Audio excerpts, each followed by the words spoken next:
Suddenly she yelled, "Don't talk about my deceased mother like that. Why did you lie?"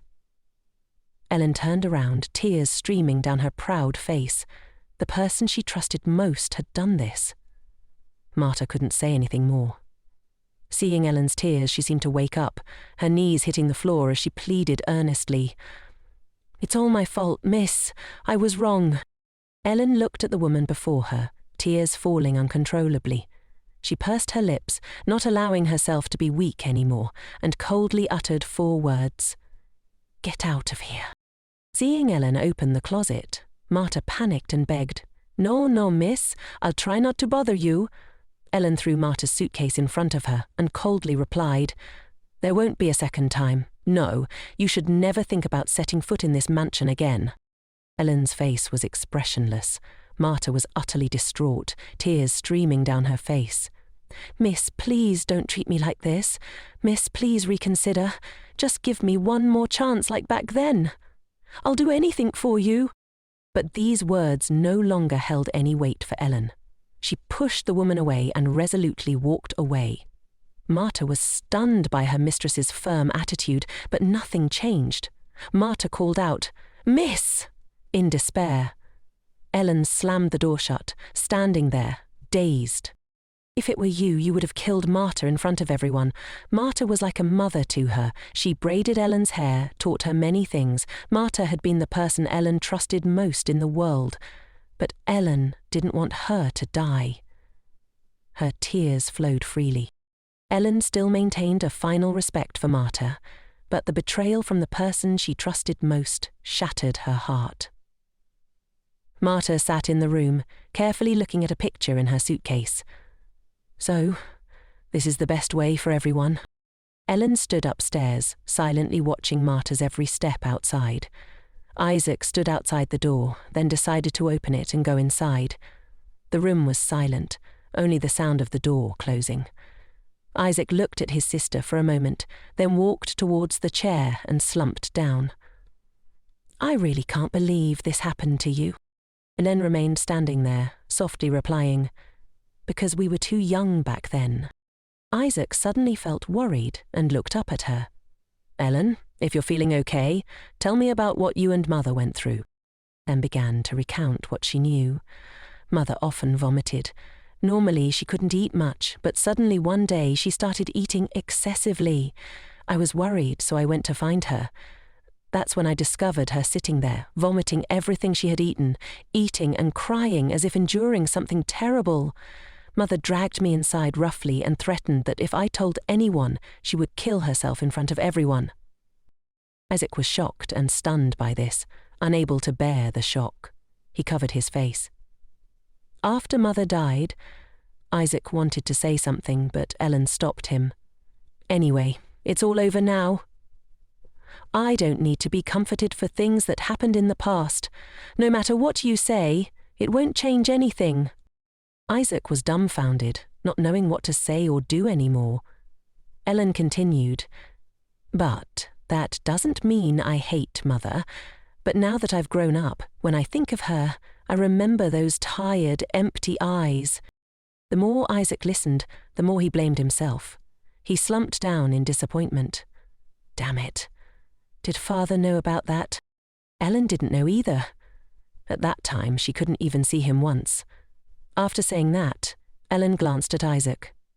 No matter what the relationship between husband and wife is, if one side wants to hide it, the other side can't know. Like now. Isaac was surprised. "What do you mean, now?" Ellen was referring to Rebecca. "Just like Mother before, she doesn't eat properly." Isaac asked, confused. "But it's gotten a lot better lately, right?" Ellen replied, "If I or you didn't force and follow up closely, she probably wouldn't eat anything at all." Isaac was still bewildered. Wasn't the reason Ruby didn't eat simply because she was upset and had a stomachache? At first that was true, but I noticed very small bite marks on Ruby's hands. Our mother also had similar marks. Those are the marks of someone who has a habit of throwing up what they've eaten. Isaac was horrified when he heard that. His face hardened. Ellen continued, When I first saw Ruby's hands, I was also very curious. This shock was like a slap in Isaac's face. He buried his face in his hands, cursing under his breath. Damn it, no wonder she hasn't gained any weight. Elle reminded her brother. Don't show your emotions too clearly to Ruby. This isn't a problem that can be easily solved. Besides, Ruby asked me to keep it a secret from you. Isaac now understood. I've told you everything. He wondered, why did the head maid know about that? Ellen looked guilty. It's my fault. Marta was the one who knew about Mother's situation. I was hoping she would care more about Ruby. That's why Marta knew about Ruby's illness.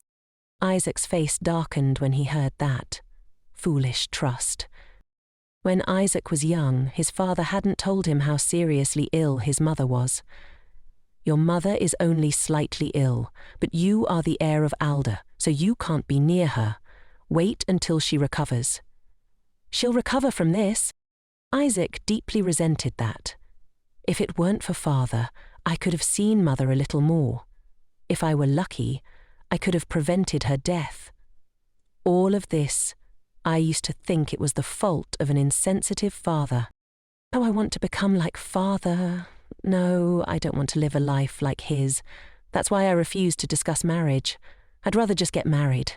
Then it was just one step away. Just one single step, and she started to make my heart flutter. While still fearing that fate would follow in my father's footsteps, I liked her so much that even if my eyes were blurred, I would still like her. She's deeply engraved in my heart. Isaac slumped, covering his face in despair.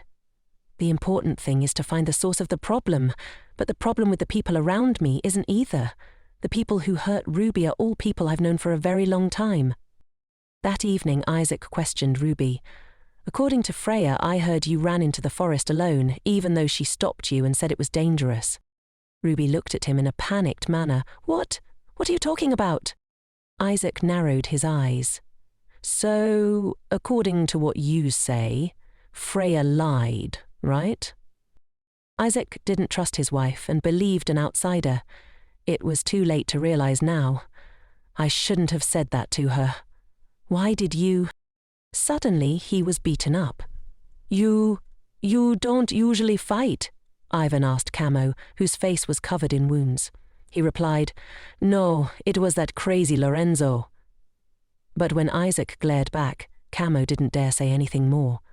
No, nothing, Andy Mayen. Why did you fight with Lorenzo? If only I had realized before, everything would be better now, right? Isaac's voice was filled with regret. The more I think about it, the more I can't forgive myself for the past few days.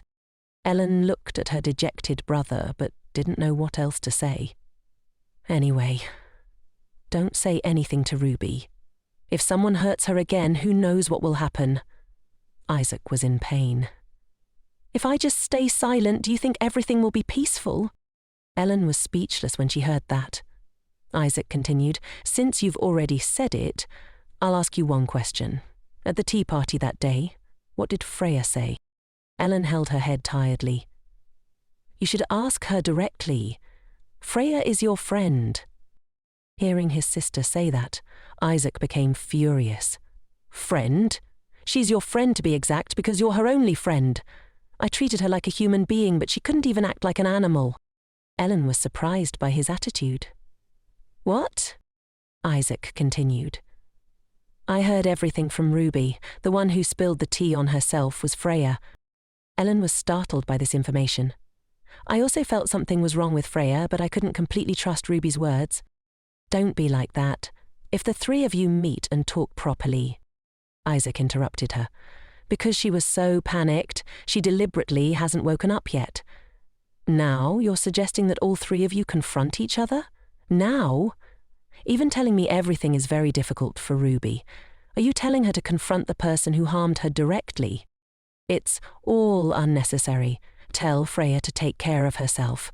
I'll go to the marquee immediately and clean everything up.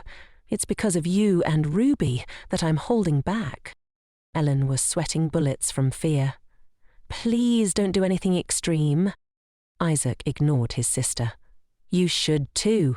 Ruby is my wife, and she's also your new family. compared to the words of others.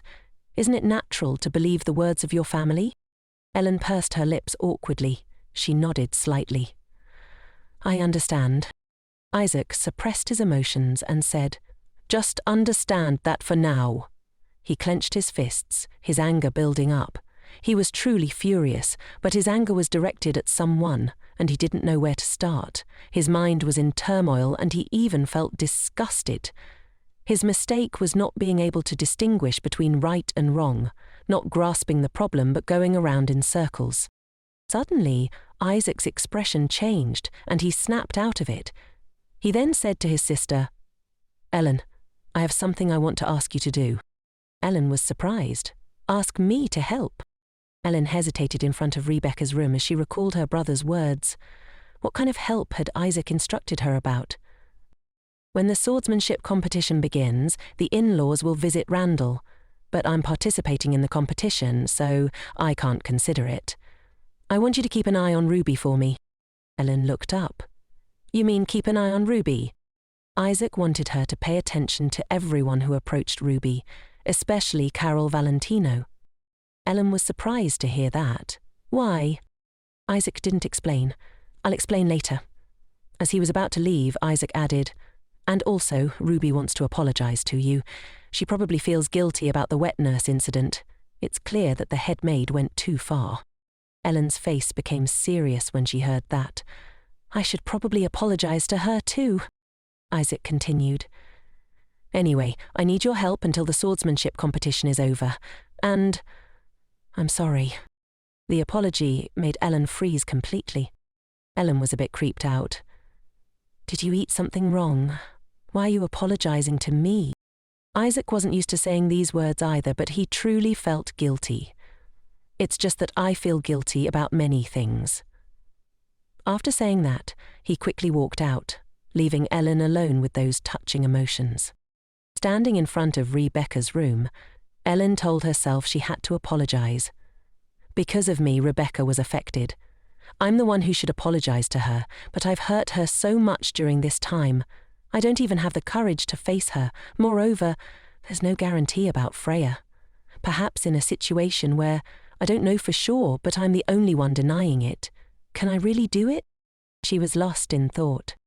Suddenly, a servant approached and interrupted her train of thought. Miss, do you want to see the madam? Ellen was taken aback by the question and froze. Embarrassment made her deny it outright. No, I was just passing by. After saying that, Ellen quickly left. The maid watched the young lady walk away, not understanding what was going on. Rona knocked on the door and introduced herself. Madam, it's Rona. Rhea was sitting next to large gift boxes and happily showed off her new hair ornament. How does it look? Rona became excited. Oh my God, I thought a fairy had descended. You're so lovely. Rhea laughed heartily. Thank you. You received so many gifts. How romantic, Rona admired. Rhea laughed shyly but was also very happy. It seems the Duke loves you very much. Rhea blushed at the maid's words, too embarrassed to reply. Rhea jumped up and ran out. It's not the time to talk about these things. I have to thank him for the gifts too. I'm going to see Isaac. The servants watched her with satisfied smiles as Rhea ran to Isaac's room. From outside, she could hear voices. The leader still hopes she'll participate. How can we ignore what happened in the dream? She peeked inside. There were 3 people, including Isaac, Ivan, and C. Isaac said, Why are there so many superstitious believers in this country? Ian replied leisurely, But isn't it just asking for a child? Rhea only caught bits and pieces, so she didn't understand much. Looking after children? What are they talking about? I'll come back later, Isaac continued the discussion inside. Then the other delegations regarding those under one tax. Before he could finish, he saw his beloved wife at the door. Isaac called out loudly, Ruby! Everyone inside and outside was startled by the shout. Rhea was embarrassed and quickly explained, Sorry to bother everyone. I thought you were alone. Isaac quickly walked toward her and said softly, It's okay, come in. Ian quickly added.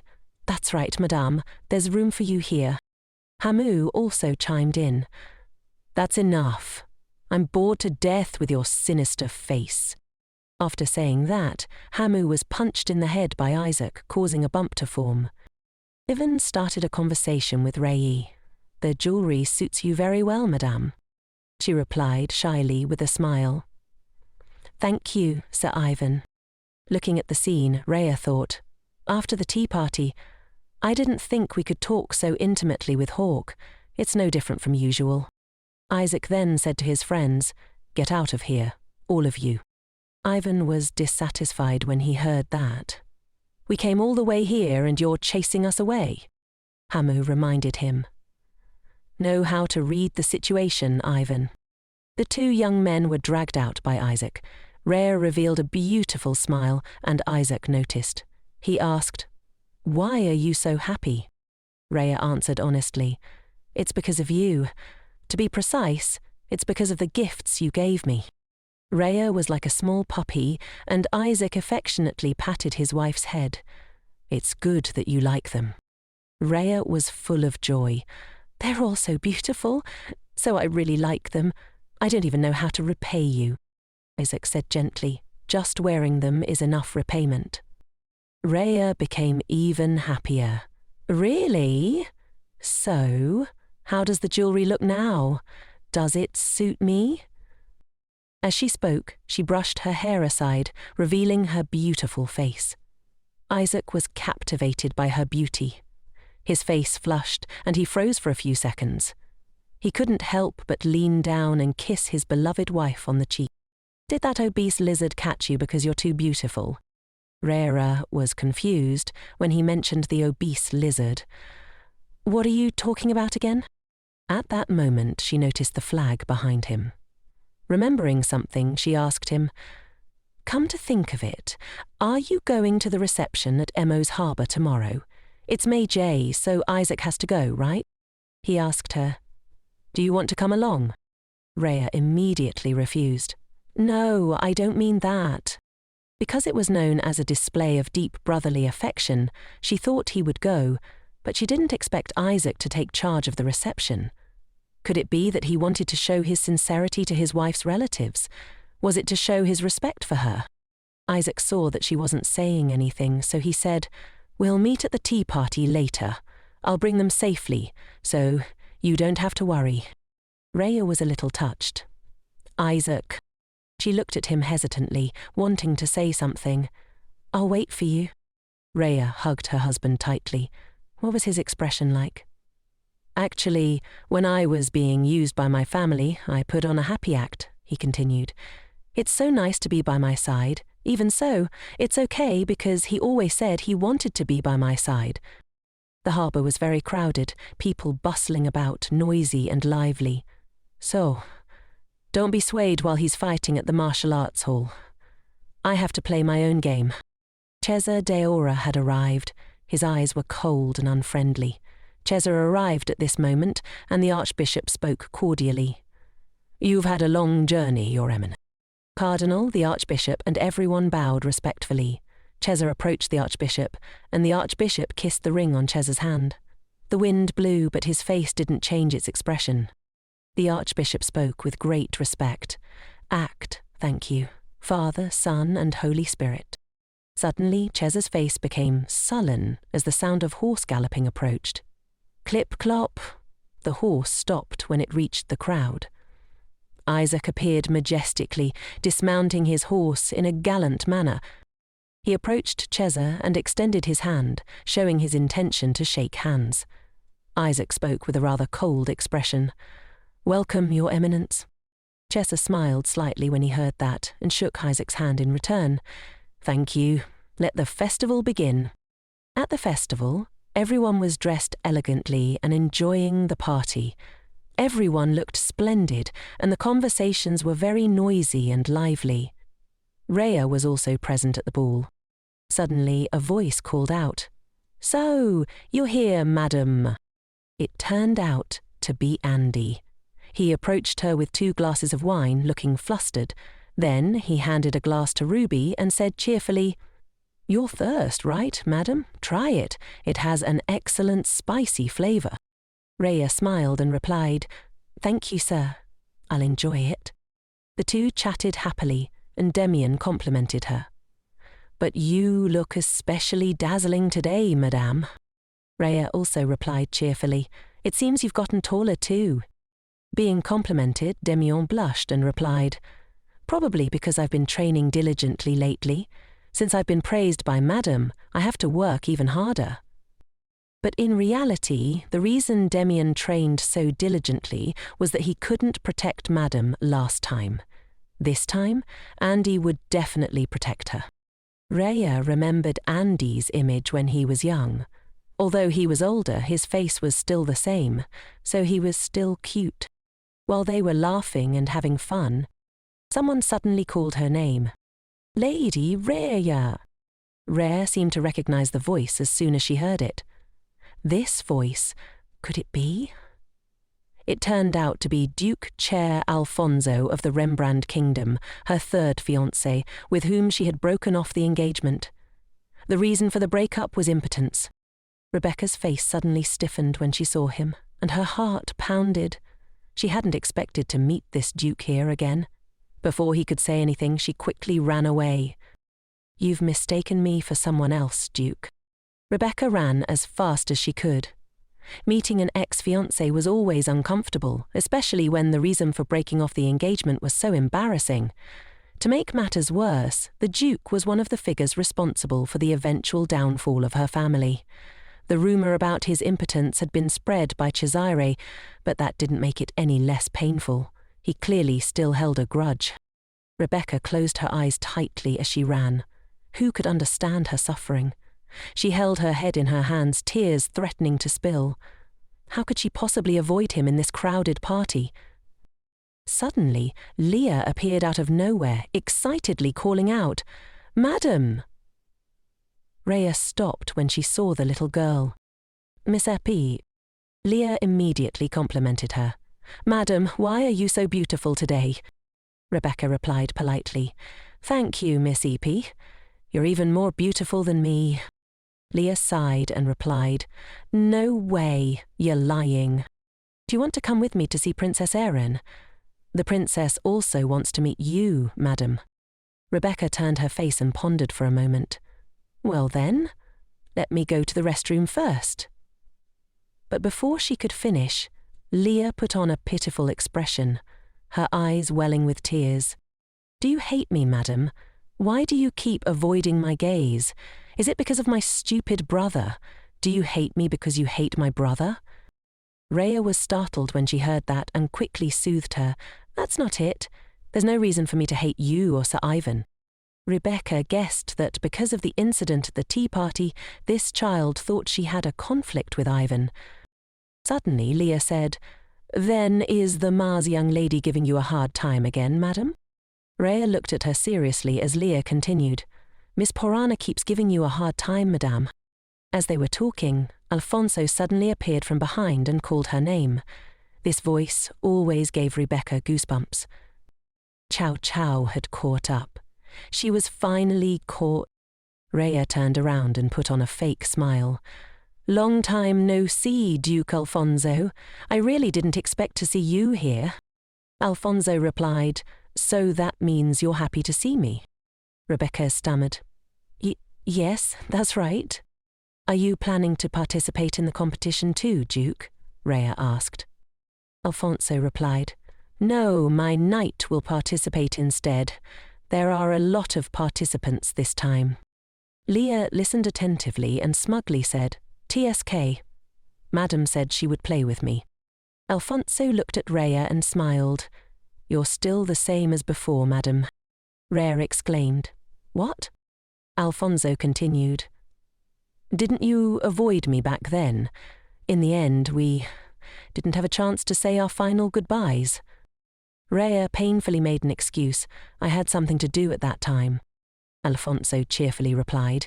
Of course I understand. You had unavoidable reasons, madame. Thinking back to that time, Rhea couldn't even apologize as she wanted. She shyly said, Duke Alfonso, I'm really sorry about what happened back then. He reassured her, it's all in the past. I'm really okay. On the contrary, I've been enjoying those pranks lately. Rebecca's face softened, but she still looked at him cautiously. He had the same warm demeanor as before, but soon he would become one of the people responsible for bringing down her family. Seeing that she didn't say anything, Alfonso said, Actually, I got engaged not long ago. She's a good person to me. Rhea clapped her hands and congratulated him. That's wonderful, congratulations. Alfonso smiled shyly. Thank you, madam. It seems you've also met a good person. That's great. Actually, I've thought about this from time to time, he continued. If I had a little more courage back then, I wonder what we would be like now. We were too young back then, so don't blame yourself. Rhea comforted him. Duke, don't blame yourself. It was my fault too. He replied, No, it was my carelessness for not being able to take responsibility for my promise. I'm no different from a criminal. But despite my humble ambition, I still want to see for myself if Madam is living well. Rebecca smiled brightly. I'm doing very well, thank you for your concern. At this moment, someone announced that the Romania delegation and Omerta had arrived. Everyone gathered together to greet them. Alfonso said, It's just the right time. The lucky man next to Madam has arrived. Rhea tensed, swallowed and clenched her hands. She looked toward the large door. Now it was time for the performance to begin. At today's banquet, Iske appeared with an incredibly handsome and cold expression. Standing next to him was Cesa, equally handsome. As soon as the two appeared, everyone was amazed. After all these years, Rhea and everyone else never thought they would see the two standing together. Standing before the Romania Pope, Cesa respectfully said, Please accept the blessings of King Fennel of Britannia. The Romanian Pope placed his hand on his chest. Thank you, Your Holiness. Everyone must be tired after the long journey. Come to think of it, I don't see the princess at the banquet today, the Pope continued. It's normal for the princess to attend banquets welcoming foreign delegations, but it's not just any delegation. It's the Cardinal's delegation. It must be due to concerns about exposing the princess, who has a heretical background. No matter how much one loves the imperial consort, a diplomatic blunder won't be acceptable. The Romania Pope spoke. I heard some of you were seasick. You must be exhausted. A separate palace has been prepared for you. If you need anything, please let us know. The Cardinal's delegation replied, Thank you for your hospitality, but we're not seasick. The Romanian Pope laughed. If so, that's fortunate. I was just needlessly worried. Rhea sighed. Honestly, it wasn't seasickness, more like drunkenness. Cesa approached and asked, This is the first time we've met face to face, isn't it, Duke Omerta? He cheerfully said, You've arrived, Your Eminence. Truly, we're grateful for such a warm welcome. Cesa immediately replied, It's nothing. It's an honor to meet you, Duke. Rhea frowned. That guy, she thought, he's trying to act polite. The Romania Pope stood up. We'll talk in more detail later. Please, enjoy the banquet. Everyone began conversing, and the atmosphere became increasingly lively. As Duke Alfonso walked by, he politely greeted Rhea. Madame, we meet again.